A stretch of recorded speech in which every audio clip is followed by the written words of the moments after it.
If your brand belongs in the heart of the yachting world, this is where it happens.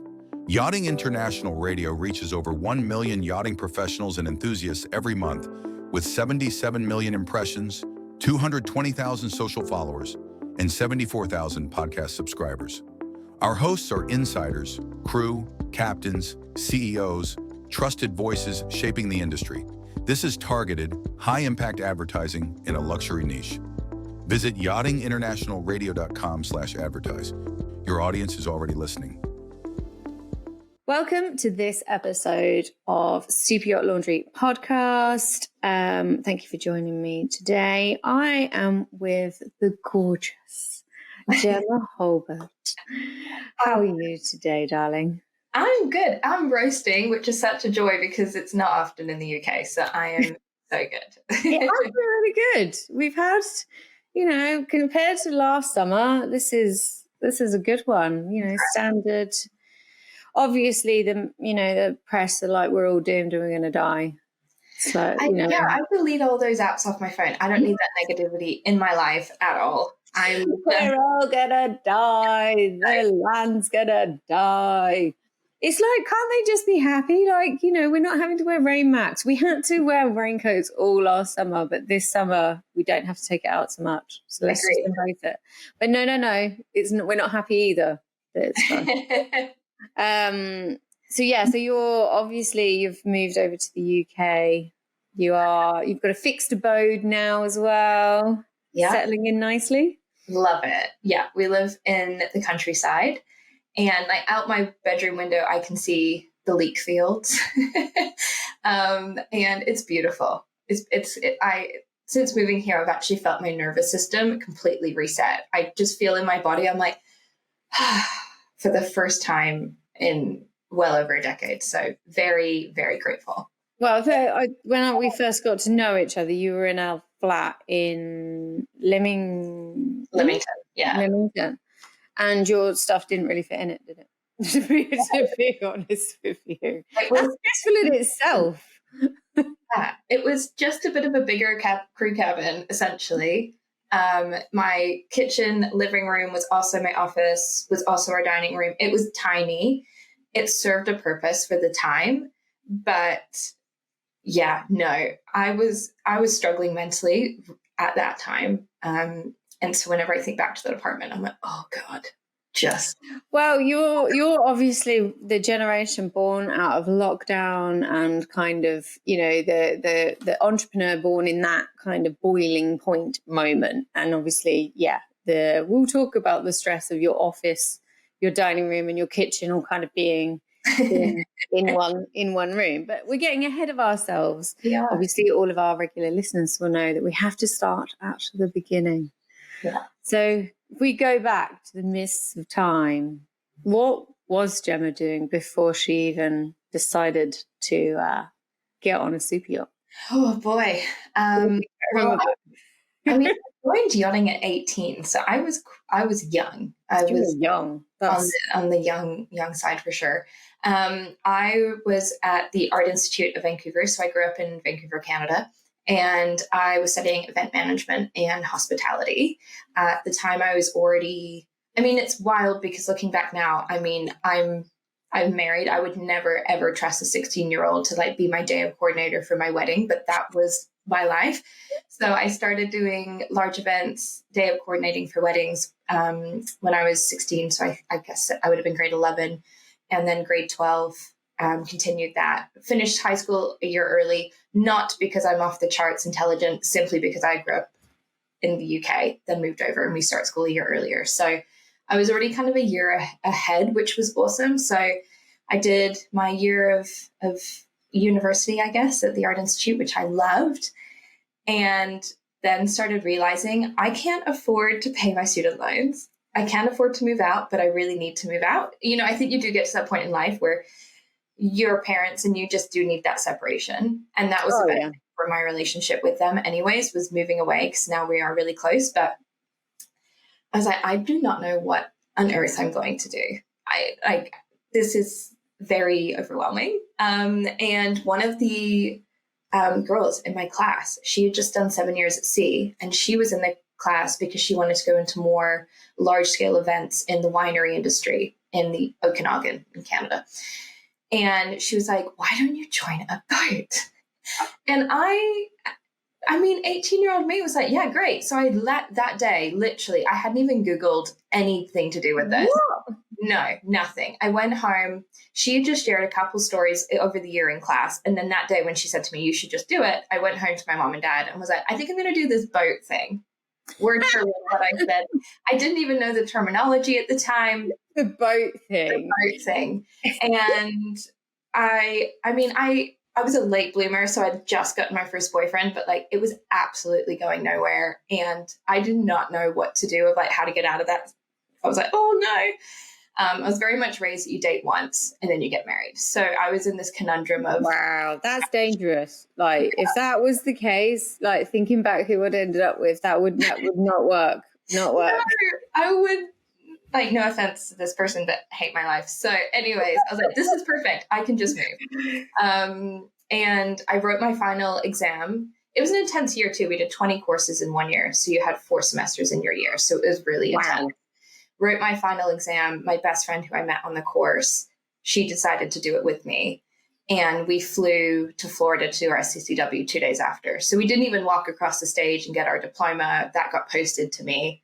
We were already, yeah. It's weird to think, it is, however many obviously ladies I speak to, it's one conversation. One, not even sometimes a proper conversation, that one chance meeting, chance conversation, it gets dropped in, and then it's weird how like your brains just latch onto it, like, yes, yeah, this makes it's sense. like a calling, and then everybody goes into like autopilot, like, right, okay, I feel like we're chosen. And it's funny because the way it was kind of portrayed to me and the way I probably portrayed it in my head was I'm basically going to be a wedding planner at sea. That's kind of what I anticipated of like, great, I'm going to join yachting. I'm going to just plan all these events every day. It'll be awesome.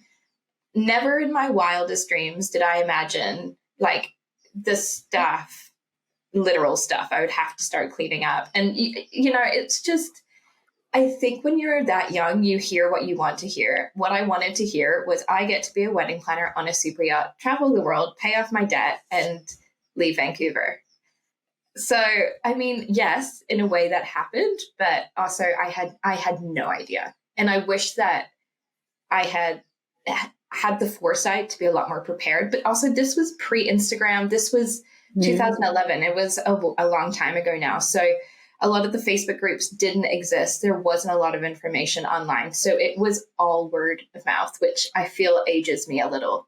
But anyway. Yeah, but I think it makes it more, I don't know, it's more adventurous though, isn't it? Yeah. Like I remember doing research after the person had mentioned it to me, and Sarah Duncan's guide was possibly the only thing you could find out there. Yeah. Like her stewing guide. There was nothing.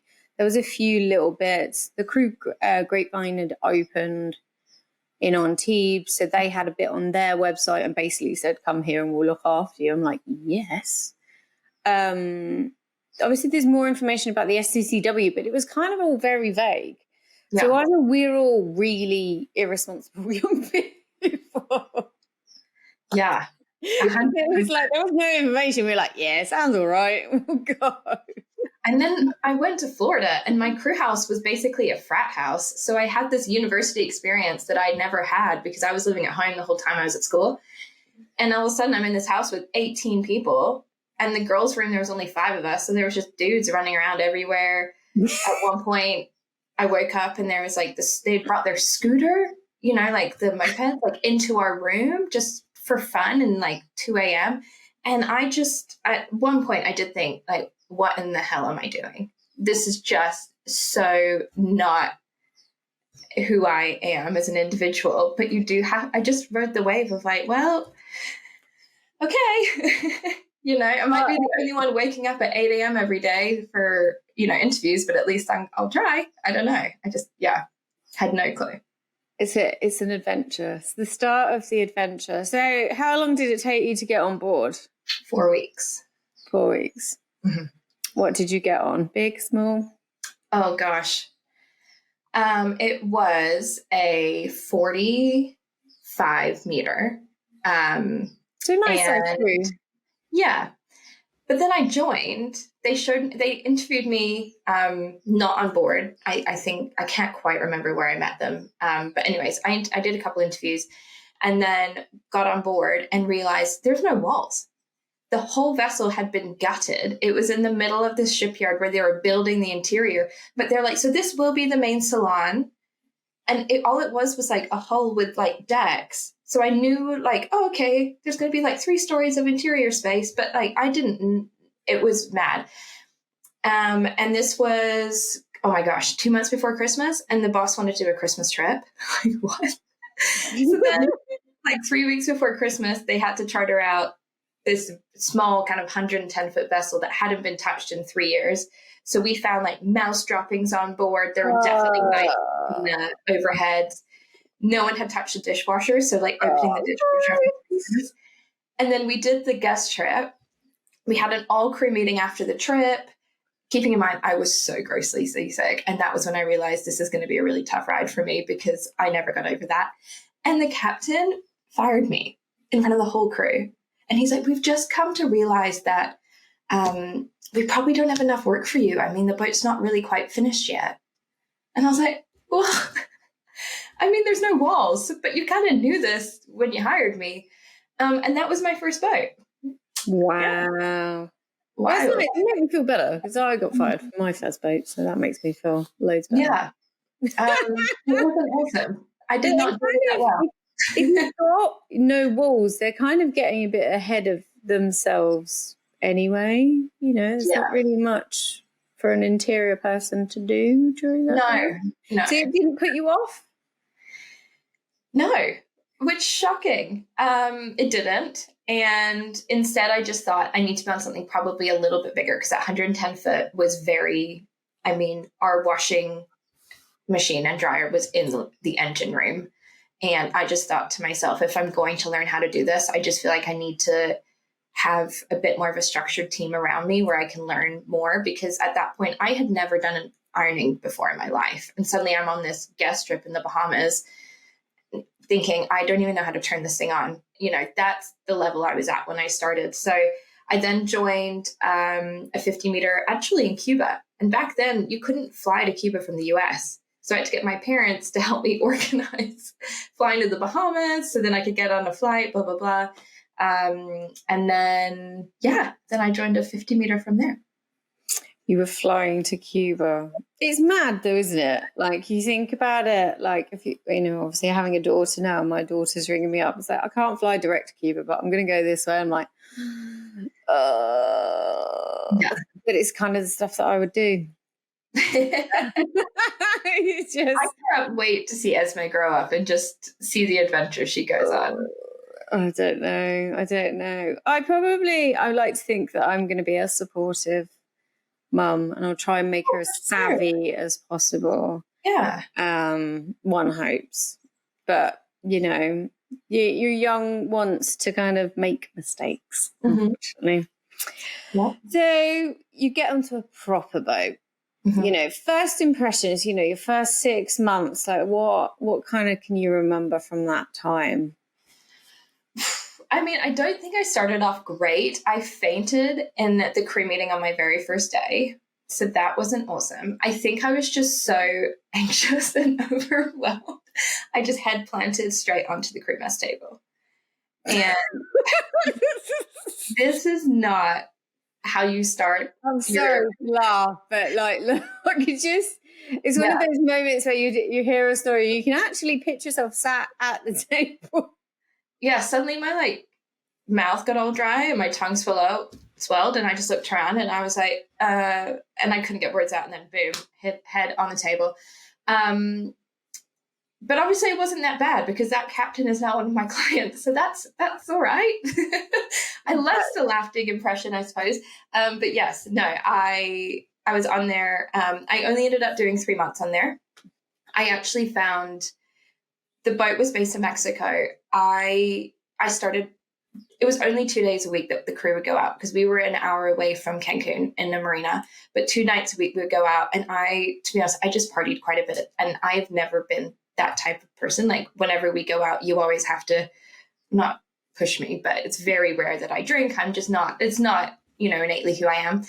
And I just, at the end of that 3 months, just was like, this isn't true to myself. I'm learning so much. This boat is so great for learning, but I just feel like this isn't a good environment for me. So I left, and it's crazy because I think crew are so scared about leaving, right, for longevity. And I wasn't in a bad position. It was absolutely my decision-making of going out with the crew. But that is what, as a crew, everybody did collectively together. There weren't alternative options. And I think when you're that young, and I was super impressionable, I just kind of followed the crowd. So I quit and was so anxious because, my longevity at that point was not good. I had been in the industry for a season and already been on 2 boats, fired from one, no walls, not really my fault. And then I left a second. But then I was so lucky. I joined after that another vessel that was so much more of a family environment. The chief stew, like her daughter was my flower girl at my wedding, and it was just beautiful. And we still had fun, but just on a much more wholesome scale. And I think that's where I really started to find my feet. I had a lot more just responsibility and like just the best joyful time. It was awesome. It's so tricky good when you're that young, and you do want to fit in and you do want to get on with everybody else. But obviously, like you said, if they're doing their way to, decompress doesn't really kind of fit with what you would naturally do, you end up kind of wanting to do it because you don't want to isolate yourself, I suppose. For sure. But if you're not into it, I used to get that, like leaving early, like everybody was like, yeah, we'll keep going. I'm like, no, I want to go to, I'm not a night. I've never been very good at being a night bird anyway. I get really anxious. Yeah. Especially if it's like 3 o'clock in the morning, like, what are we doing? Roaming around the streets. Yeah. It's good that you recognize that in yourself so young, because some would keep going, like you said, because they don't want to lose the job. They just keep going and kind of following the herd. And that can be quite damaging long term. For sure. I mean, obviously, you see it on the other side now from recruitment side, because that's another arm of your business. What would you say to an individual that, if somebody rocks up with your experience and they're like, I want to leave this boat because it's just no good for me, what would you say to them? I think if you innately know in yourself that it is not serving you in a way that's productive to your growth as an individual, also as someone with a career on board, then absolutely walk away. There's just so much pressure on longevity. And I appreciate that. Boats don't want to put in time, money, and effort into training someone that's just going to leave. But ultimately, surely it's better to look at a crew member and go, they know what works for them and they know what doesn't. Therefore, they're only now going to accept a role that is going to work for them because their core values, they're now so much more aware of them that they need a vessel that aligns with that. So I think that's why it's so important when you are looking, like, be transparent. The amount of times you hear, I think, from recruitment of, I just want a career progression. That's great. But what does that mean to you? Because I just want to survive. And if it is a matter of like, this isn't a really healthy environment for me, okay, well, what is? Because then we'll work our butts off to try and make sure that we're finding you and putting you forward to vessels where you're going to find what is going to work for you. But like, you just have to be honest with yourself. And I was with the agents. I just said, I appreciate that my age is working against me here because I'm still at this point. I just turned 19. I don't have great longevity, but I really, really would like to find a boat where it is more of a family atmosphere. It is less of a clubbing, partying, because the crew were all, kind of late 20s. So they were having the time of their lives. I was just little old Gemma. I needed a bit more I don't know. I think nurturing is probably what I needed. Also, when boats, you know, we've all worked on a wild boat. It can be pretty wild, you know. And sometimes the wild boats, it's kind of the beginning of the end. For Do you know sure. what I mean? You know, everybody's partying loads. A few probably they've not told anybody, but a few crew members are like, I'm leaving, so I don't care, kind of thing. They go hard out. And then also that's when the chain of command kind of starts to break down a little bit as well. So it's kind of like a final swan song, I think they call it. But it can be quite intense. For sure. Because boats are a great place to party, I suppose. You go to these cool places, temptation everywhere. I mean, 18-year-old me was living her best life spring break in Cancun, but my heart and soul was not. Whereas also you can't do it forever, you know? No. So obviously after being on board a lot, what were your likes and dislikes? What did you love about being on board and what wasn't great? I mean, I loved being a chief stew, and while I love my job now, I am not sure I'll ever find something that I love more potentially than that. It was, and I do wish now that I had started yachting later, because I've learned so much more about life. I look back at some of the decisions I made and I cringe of like, what in the heck was I thinking? But I absolutely, I loved consistently pushing myself to meet the expectations as the expectations were always growing, to challenge myself, to show up, to be better, to incorporate creativity into more of the admin side of things, to make things more fun, to encourage my team to take pride in their work and to view everything of like, what a joy, because look outside, this is what we get to do today. And that's what we get to do after, is go for this swim, and just encourage that, that happy atmosphere. I've talked about this a lot in therapy. I am a people pleaser to my core. I've really tried to work on that the last few years since leaving yachting. So for like the chronic people pleaser, the chronic perfectionist, it's the dream role. And I just loved it. I loved being on service, but I also loved housekeeping. I loved going into a cabin and saying, you know, to the girls, okay, right, let's time ourselves. We're going to see how quick we can make this bed. Ready, steady, go. And then you make the bed and then you're giggling, or you're like, ooh, you know, I've just ordered this new bathing suit online for our next day off. And I loved the sisterhood of it as well. I'm one of 3 sisters. I've grown up with women around me my whole life. So to have the opportunity to then, be surrounded by these incredible women was just the most beautiful experience. I loved it. I truly, it was the best. It is the best. The people pleasing. It's weird how you get satisfaction, you know, when your team pulls off, you know, a last minute party, or, you know, just awkward juggling of different things and all sorts of things. You end up getting so much satisfaction. I mean, making stuff look nice and tidy, you know. I now constantly feel disappointed when I look around my house because it doesn't look the same. Then you're not seeing my desk. Honestly, I've got Esme's like having like a little mini. Well, it was supposed to be a play date. It's turned into like a barbecue of like 15 kids. It's got a little bit crazy, and I'm just looking around at how much I've got to do before tomorrow. I'm like, where are my girls?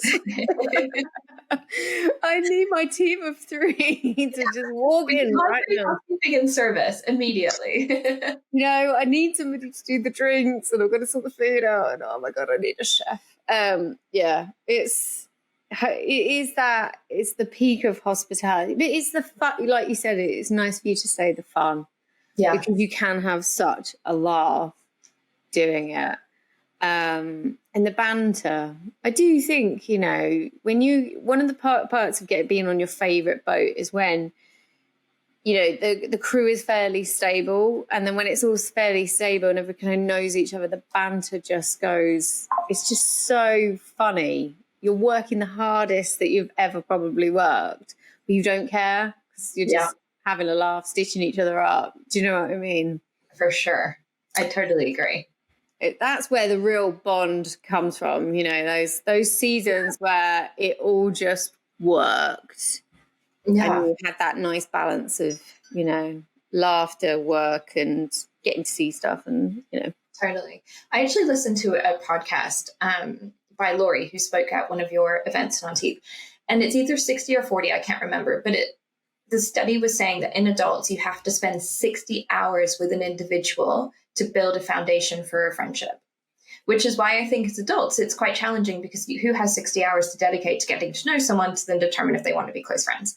But on board, like, you're there within the first week on board, you know? So I do think people underestimate the bonds that you build, even for people that are so, so different and maybe in real life wouldn't necessarily gravitate towards each other. You have such a commonality, and what you go through is something that no one can relate to, because it is so unique to that one specific vessel. Obviously, as yacht crew, we can all relate to each other, but every vessel, every owner, every captain runs things so uniquely that you do bond. And that 60 hours is like, you blink and you're best friends. That's actually, I've never heard that before. That's really interesting. Because obviously with, you know, what we talk about on here, a lot of what women struggle with is making friends on land. Yeah. If you're trying to harvest 60 hours with someone, you know, like at a mum group or a workout class or whatever, that's going to be hard going. That could take a year to do that with a bit of luck, trying to get into the right place at the right time. Wow, that's quite interesting. Yeah. So then, like you said, that makes it completely obvious that, you know, crew becomes so, and also you might not see like different crew members that you've worked with, but when you do get back together, that's why you feel like you're friends, because you are, you know, you were friends. You know each other in that, I suppose, undescribed way of being a friend and being so close quarters. That's quite interesting. You taught me something new today. I like that. I like that a lot. So when for you did it start feeling uncomfortable, you know? Yeah, I mean, I always had said I will continue doing this until the day I wake up and it feels like a job, because you are giving up so much of your life that if it felt like a job, I can get another job, but I can't get another life. And because I was committing my life to it, that was kind of my non-negotiable. And it was, 2020.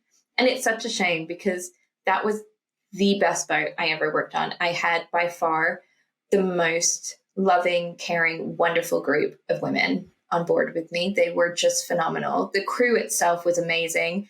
I adored the owners that we worked for. But it was just really unhealthy for me. I came to realize, I was completely addicted to my job, but to the point where it was unhealthy. Like, I would sleep with the work phone in my bed in case someone needed to text me in the middle of the night. So it was, you know, that in itself is not great to have a phone on loud next to you, because I was so wrapped up in this anxiety of that. And then I know you've talked about it on the podcast. Obviously, I was really, really close friends with our head of house. She was one of my best friends, Jem. She unfortunately got diagnosed with the cancer in the February.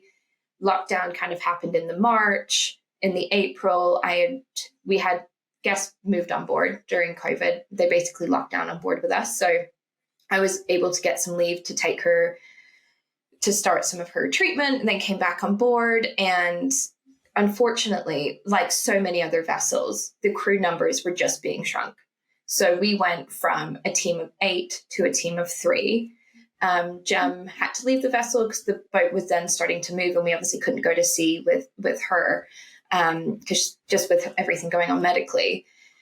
And I was just finding like little pieces of me just felt broken, you know, like really thin. That's a lot of different, you know, a lot of different things all going on at the same time. I mean, COVID was crap anyway.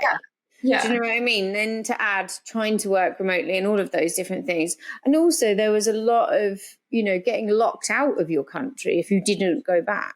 You know, there was a lot of stuff that was just making everything really, really complicated. Yeah. And also getting support during that time was uber complicated. Yeah. So you stepped off because obviously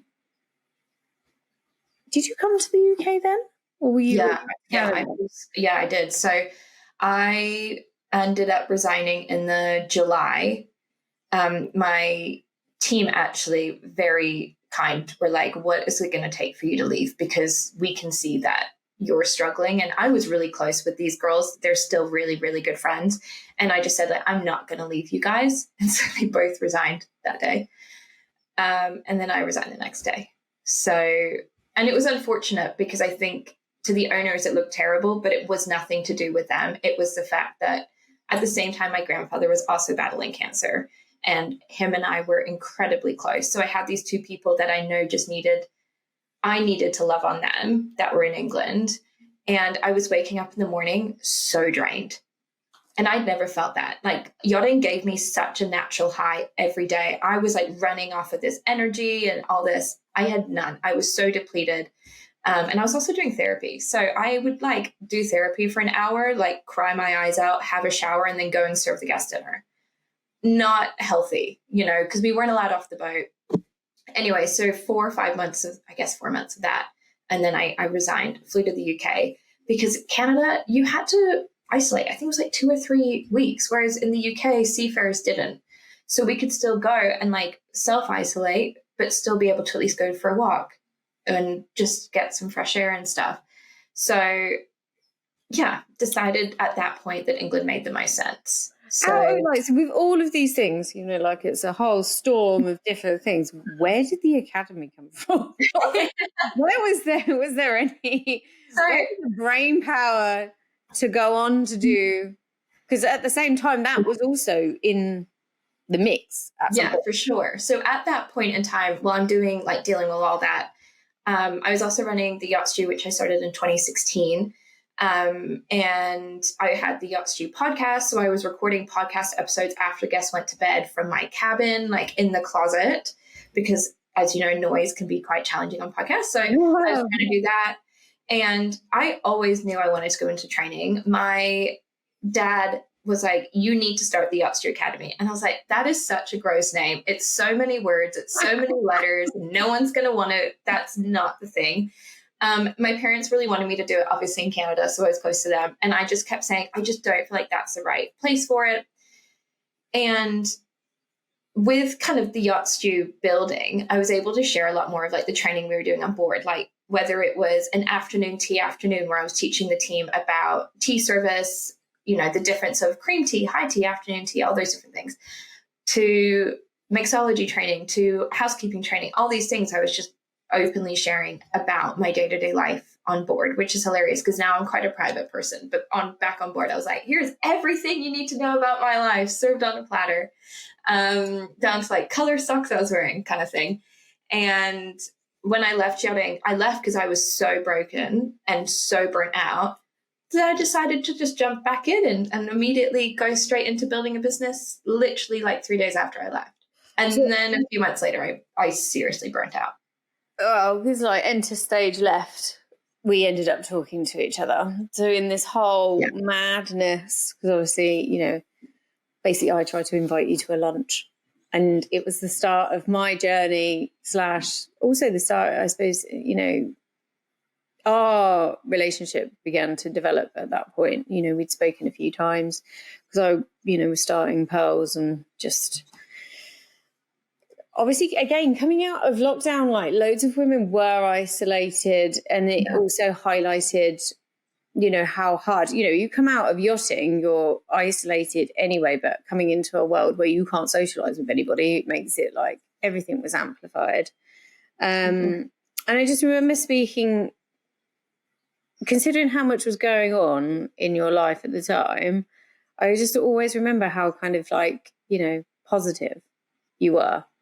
And to be fair, it was about an event. You're just like, let's do an event. Because obviously you couldn't come to my first one, but then we went on to do like the Shard and stuff like that. But I think that's where we probably aligned with the tuning into that, the female connection, the female, the team, that what we, what we didn't want to let go of is that team feeling and working with a group of women and, you know, making things happen. So we were quite akin to that. I mean, we've known each other ages now. I know, I've been through it. Been through quite a few things. Yeah. I think for me, it was very eye-opening. Obviously, leaving yachting, what at that point was not my plan. I know people harp on, have a plan. Great. If you are an individual that likes to plan ahead and that's what you need to make decisions, awesome. I, at the point, acted on emotion 100%. My only plan was like, I love to teach. I love stews. I just want to love in the community. And I needed to connect those dots. But leaving and knowing no one really in England except my husband's family, and then isolating essentially with my in-laws for like the first year and a half really made me realize how deeply, like in my soul, I needed that sisterhood that I had on board in my everyday. I think women, friends, female connection, you can't bottle that stuff up. You can't, there's not a way to describe it. And when I was speaking to you, I remember we just kept saying how lonely it is, but like, this is insane because there are so many other women that literally could be within an hour of you globally that are feeling the exact same way, that have the same kind of background of working at sea. And yet here we all are. Yeah. I'm still trying to work out how to manage all of that as well. Like, you know, it's also like we saw each other at, which I'm now learning, and I've mentioned it before, like the entrepreneurial blind optimism moment. So we both had these amazing, insane, grand ideas. Yeah. And then you kind of go into, well, some people go, I listen to Daniel Priestley quite a lot. It's like this dead, bland bit, which is pretty grim in entrepreneurial, where the realization of what you want to achieve, how much it's going to cost, and how hard it's going to feel kind of sets in. Yeah. And then obviously then you come out positive on the other side. You hit the bleak bit before me.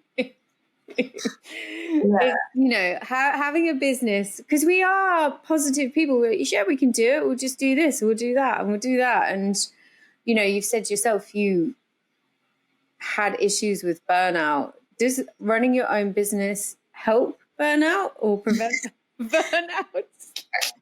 I'm like, not sure if that's a serious question. No. The answer is no, it does not help with burnout. I do not. If you're prone to burnout, don't start your own business unless you are the queen of boundaries. Because I think, you know, if you're doing something that you love and it feeds into your soul, it is going to energize you.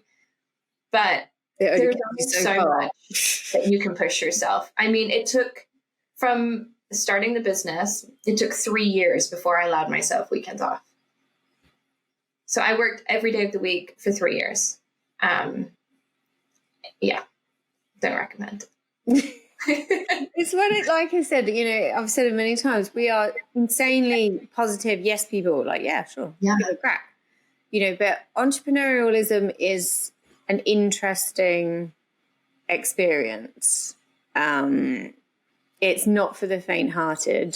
Mm-hmm. Looking back on what my experience was, if the idea that I had wasn't so niche, I would have just worked for somebody else. Like I would have just applied to work for you, or do you know what I mean? Because I'm way better as a team player than I am just a single entity on my own. You know what I mean? Because I do my own head in. You know, no, we're just like, I'm my own worst critic, and then I'm with myself the whole time. And when you're not performing and things aren't going right, obviously, you know, I had a past relationship, and he used to describe it as like you just get a big club and you're whacking yourself on the head like that big old stick you're hitting yourself with. How's that feeling? I'm like, yeah, it's great. I'm just hitting myself with the stick all the time, unnecessarily, but I haven't got anybody else to talk to. Yeah. Do you know what I mean? 100%. So entrepreneurial is not, it's not for anyone. I wouldn't recommend it, to be honest. I do think there's a correlation too between yachting and entrepreneurship, whereby we are conditioned that if it is not perfect, it does not go out, it does not get seen. You basically start from scratch. You know, you can't just fix something at the last minute. It's typically start again. If there's a crease in the bed, start again. That is not great in entrepreneurship, because I'm learning that done is better than perfect. But as the chronic perfectionist, that's what I say that, that's kind of what I'm trying to encourage more of the team, because my whole team is ex-chief stews. But then like after hours is when I make it perfect, because I'm still trying to wrap my head around this idea that my idea of perfect will never be someone else's idea of perfect at the same time, right? So what I might be pushing myself for to make sure it hits within that realm of perfection for me, it's actually not going to reach that for a lot of my audience. So what on earth am I fighting myself for, The perfectionism is, and it's not necessarily like I mentioned earlier in this podcast, looking at my own house, yachting changed me in the worst possible way. I will forever be slightly dissatisfied with my own house, unless I can get my husband to earn millions, and then I will literally make a team of cleaners life misery, probably. Because they'll be like, what are you doing? It's what we were talking about, like that team, that bringing women together. I think one of the things I like about what you've achieved with training is your passion of self-empowerment. Do you know what I mean? So we've talked about it lots, about my opinion on training when it comes to females, especially in the interior. Because technically, as long as you've got 2 brain cells, you can learn on the job. You don't need any qualifications to work on the interior. You just need to be bright, sharp, observant. You can crack on. With a good teacher, you'll be fine. Yeah. But, now having left, if one is going to indulge in these courses, I've been a bit hyper-focused on what value is it going to have afterwards. For sure. Yeah. And we've had lots of conversations, and I've been very cynical about certain, especially some academies, that they make courses sound like it's going to be a done deal as soon as you step off. And that is not the case. And some of these courses are very, very expensive, and you would have been better off putting them in a pension or an ISA. Do you know what I mean? Yeah. Value for money wise. Obviously, going into the sphere of training, what was your, when you started out, what was your opinion of trainers and what's being offered, and how has it changed since you've been in this sphere? Yeah. So, I didn't really do any training on board. And this, I think, was part of the catalyst for me wanting to do training. Was up until I think I did like 9.5, 10 years on board. My final year, let's say year 10, I got a 5-1. Up until that point, I'd only had 38 days leave. So it's incredible now to see crew getting more leave, because I just think it's so, so important. But I had like a decade where I had to decide between a month of relaxing, resting, time with family, disconnecting, or going and doing courses, because I needed to better myself. I owed it to my team to better myself. I owed it to the captain, to the owner, to continue to show up as the best version of who I was. And I had kind of reached that capacity, I think, of what I was capable of doing. But then I felt that it was so unfair that the interior team were overlooked for raises. They were overlooked for more time off. We had a junior cruise chef. I think she was, maybe 2021. Lovely. First ever boat. Didn't really have any cooking experience. I think she had worked in a cafe for a little while, but she was on the same rotation as me. And I brought this forward to the captain and just said, I just want to feel like I'm appreciated, because I'm bringing in almost a decade of experience. I'm leading, this team of 8 women, and I have other crew members, and obviously it's challenging because you can't compare to 2 departments. You can't compare 2 roles. Everything is so innately different.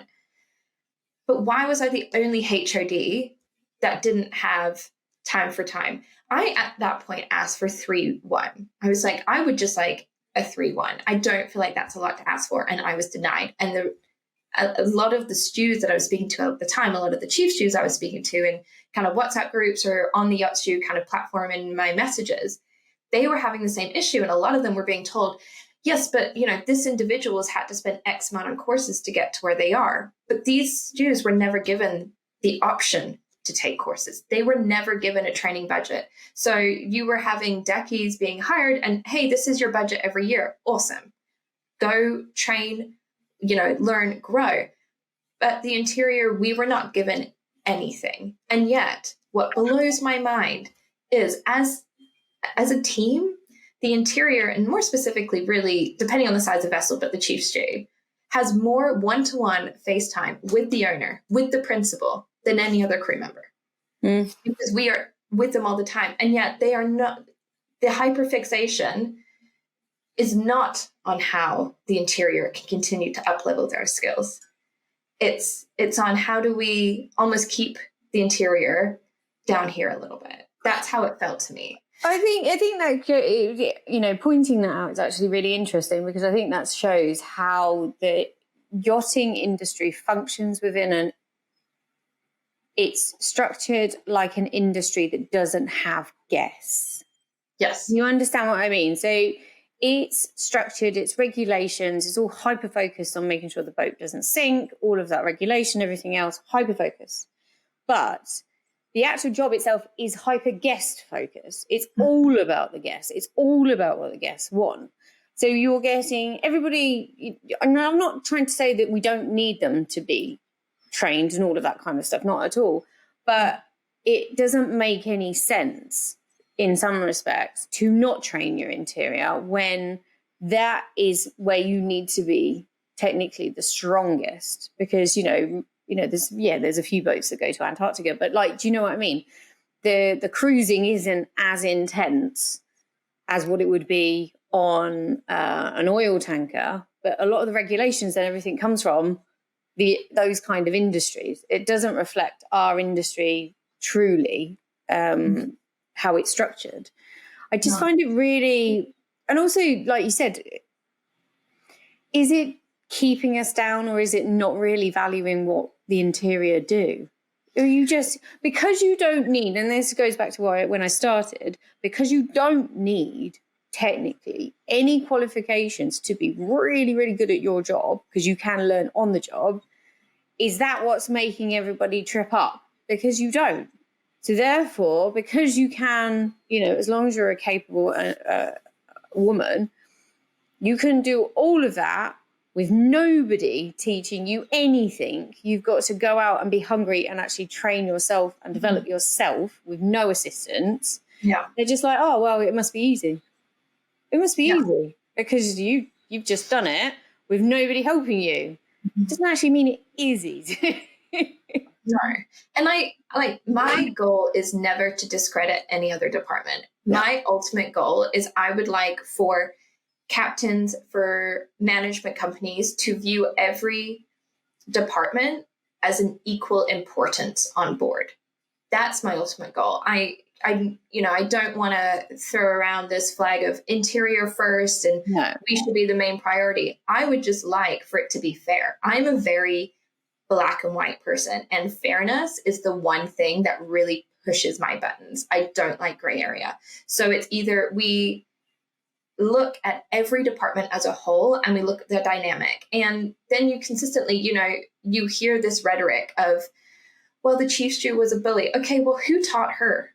Who taught that individual? In what environment was she nurtured? Was she taught? And where are we at now of helping her to progress, to be a better leader, to be more empathetic, to be able to signpost her team members a bit more, instead of just one in, one out, which I don't feel as though it happens as much anymore, but what are we doing to nurture, foster these crew members? You're looking for longevity on crew, but what are you actually doing to promote and ensure longevity happens on board? But also, in a chief stew role, has anybody really defined what a chief stew is? And on, different boats, it could be literally, half purser.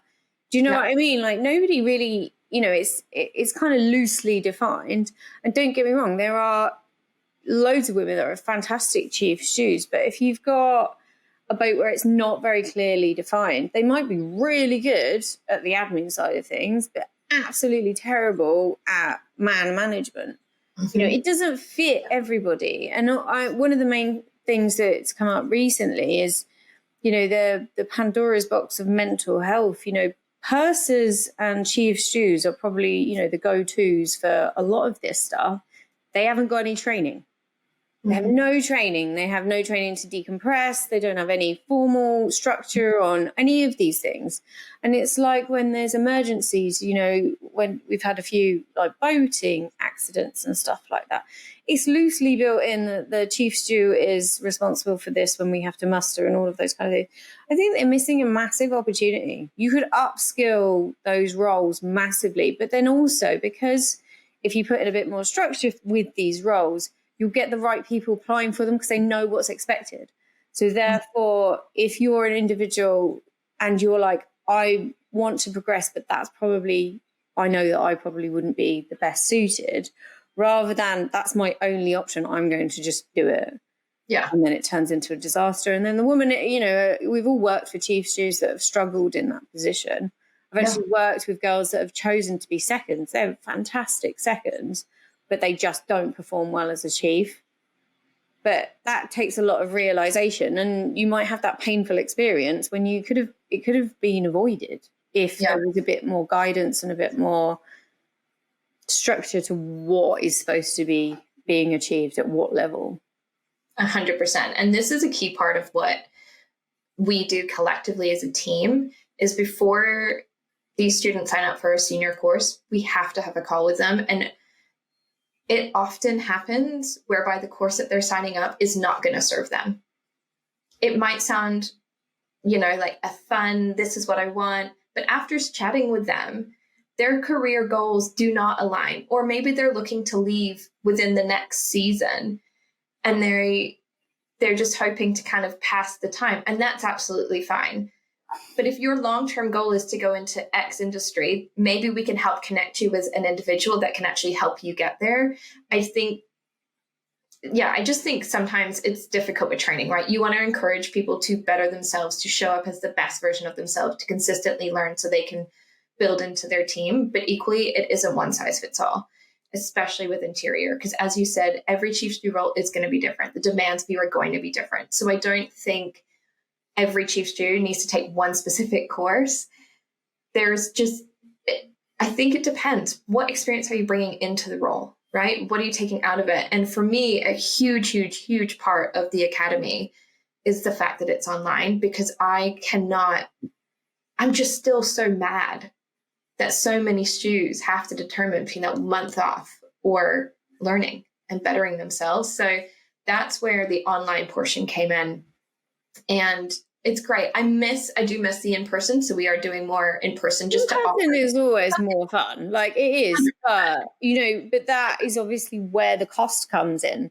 Yeah. And I think that's, that is that compromise point that I probably struggle with now, seeing women leave the industry and how few of them ever work in hospitality. Yeah. They just don't go into it, and like I said, there's a lot of reasons why that they don't, but they don't. So, when you're doing courses on board, I do agree that we need to do them, but they need to be, this is why, you and I have spoken for years, and your approach to training, I think, is more realistic. Do you know what I mean? Like you said, you can't compromise your whole leave to go and do a 2-week course that's going to cost you thousands and will not probably be useful afterwards. I know, obviously, that's a bit cynical because all courses are useful. You can take something away from them. But price per euro per dollar is probably, your approach to making it a kind of affordable and fun, but also just realistic, Yeah. And I do think we spoke just before we came on to the podcast about empowering women on board. Now, I think training on board is probably more crucial than ever, really, especially with a lot of the things that are going on within the industry. We've had a lot of tragedies recently, reporting, all sorts of behavior to try and stop tragedies from happening, but that comes with confidence. And, you know, I've said, you know, the hypothetical before, the 45-year-old me that is here, well, 44, not 45, I won't age myself, with a 28-year-old me, when a 45-year-old engineer is being inappropriate or whatever to a junior stew, perhaps wouldn't go, oi, dickhead, knock it off. Whereas 44-year-old me would have no problem whatsoever putting said individuals back in their box. So training, I think, has got a massive place with empowering women, improving their confidence professionally, which then will radiate out to dealing with, you know, the other things that go on in the industry. Yeah, for sure. And I think without realizing, a lot of these stews come into the courses, and a huge part of what they take away is how they can voice their professional opinions in a way that's going to be heard, seen, and understood, and focusing really on clear communication, and also knowing what their rights are at sea. The amount of senior crew that still are just, well, it's just yachting. Actually, no, that's completely illegal. That shouldn't happen on board, or, you know, you're within your rights to XYZ. It's just so important. And I think knowledge is power. And if we can encourage these interior crew members to be more confident, also be more confident in their ability. We had one, she's just such a gem. One stew, and she did our chief stew CRC program. And at the end, she actually left her boat. She had been on board. This is from memory, so I could be incorrect here, but I think it was around 7.5 years, and never thought that she would be good enough to be chief stew, which breaks like my heart, because why is no one around her encouraging her that if that's what you want to do, why don't we help train you, and like, let's see if it works. Anyway, she did the course, she quit, she got a new job, almost doubled her pay and doubled her leave. And I was like, that is what it's about for me. It's not about, we don't run on targets. I don't say to the team, hey, you need to have X amount of signups every month. That's not innately who I am. It's not what we do.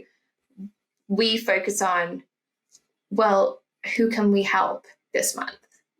Whether that's just through like Zoom calls where we're literally talking through scenarios on board, and mentorship calls, which we offer to a lot of our students, whether it's, hey, we're going to put you in touch with this person shoreside because we actually think this could be a really good fit for you.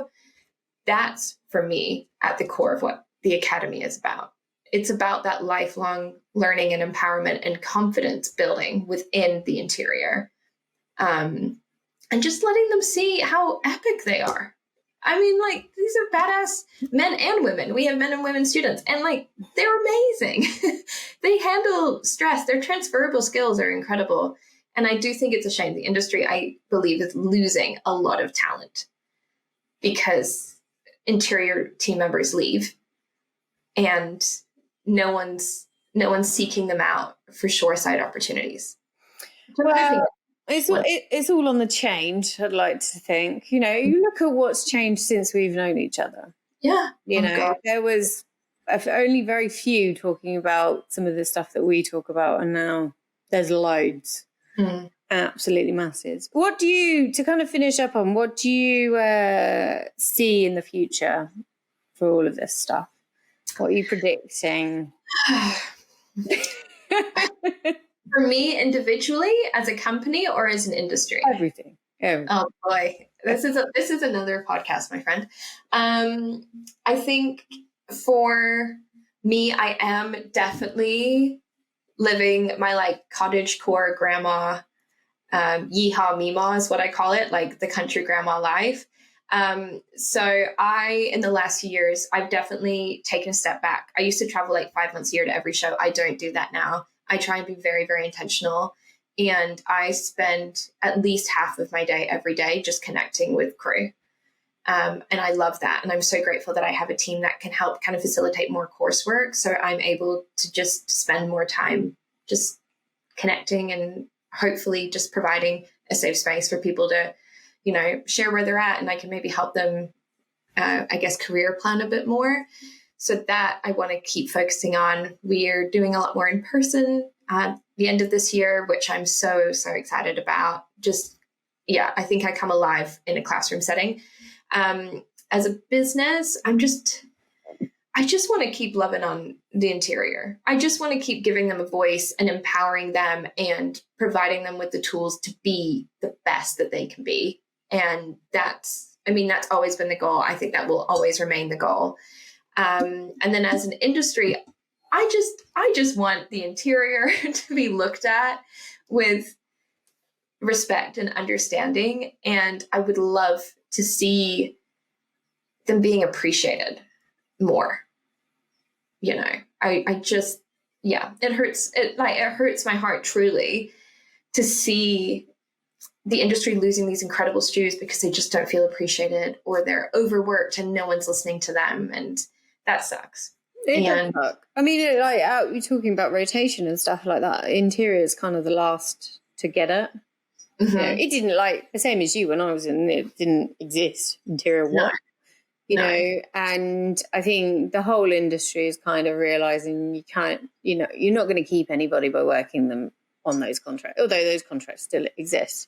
Yeah. The untapped potential of the interior is insane. You know, it could make the whole industry and take it up to an even more spectacular level.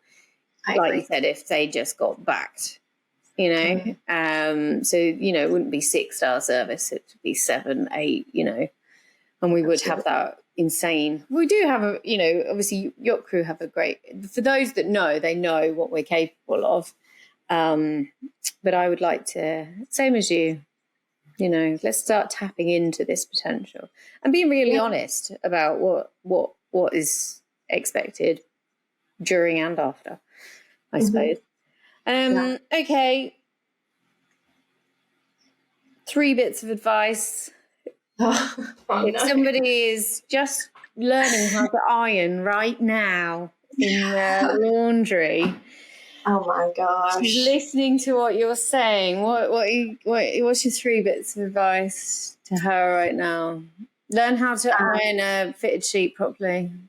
Yeah, for sure. Man, I would say, know where your personal boundaries lie.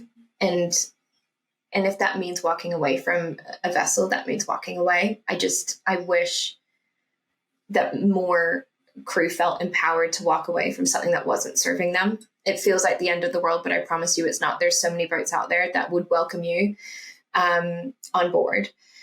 I would say just be conscious of your spending. You may work for billionaires, but you, my friend, are not one. So just be really aware. I think there's that typical junior crew, like the first month's salary is like you go to the Apple store and buy one of everything. I was guilty of that. I was too. Yeah. I love buying my MacBook Air. I was like, yes.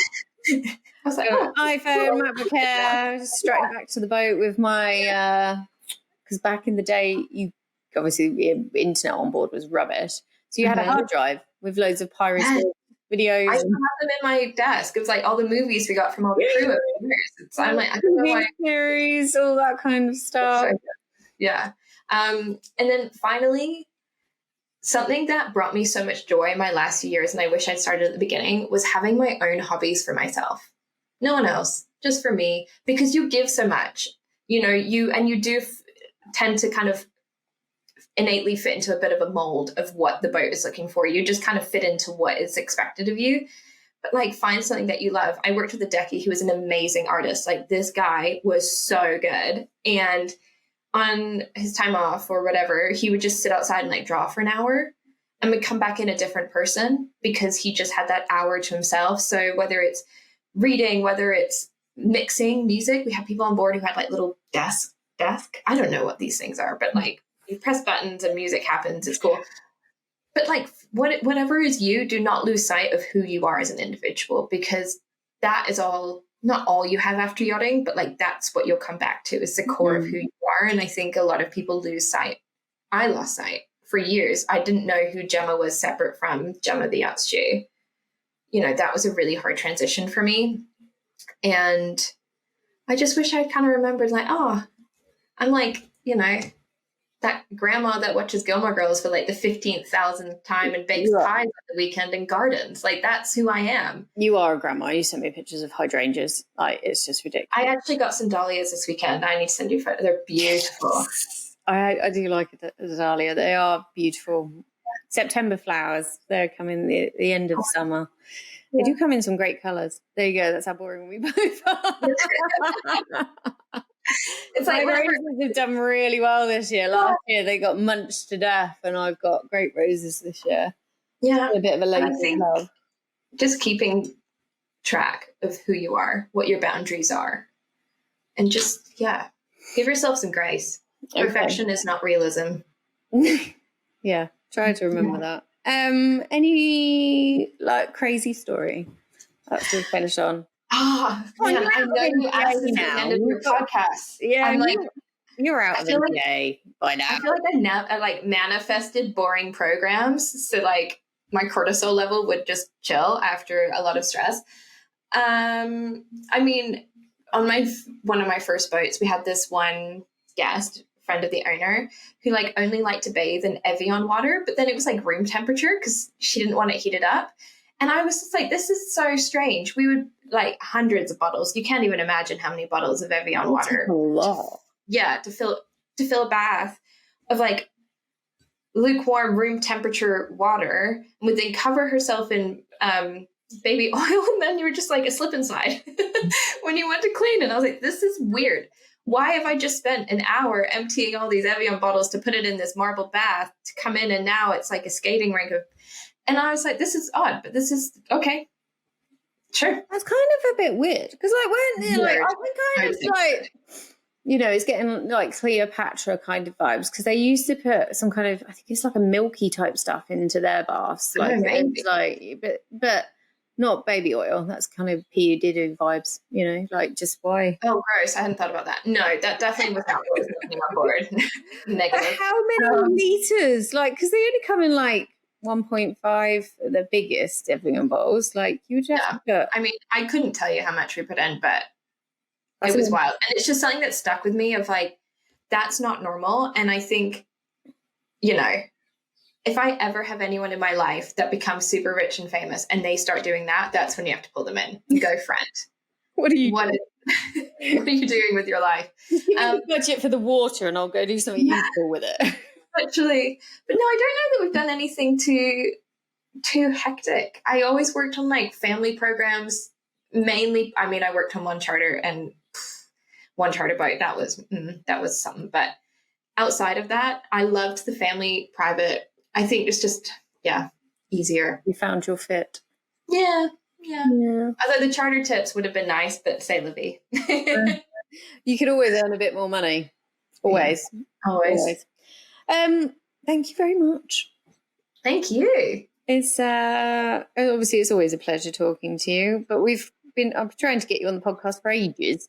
I know. I'm sorry. The planets have aligned. But yeah, thank you very much for sharing your story with the listeners. I think they'll appreciate it.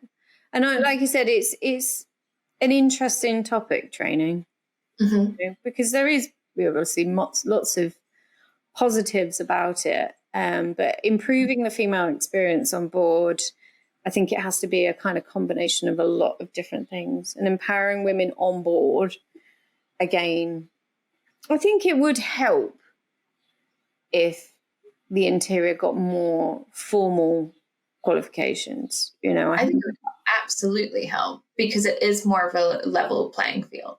It's not up to who's trained you so much. You know, everyone was then getting expert training.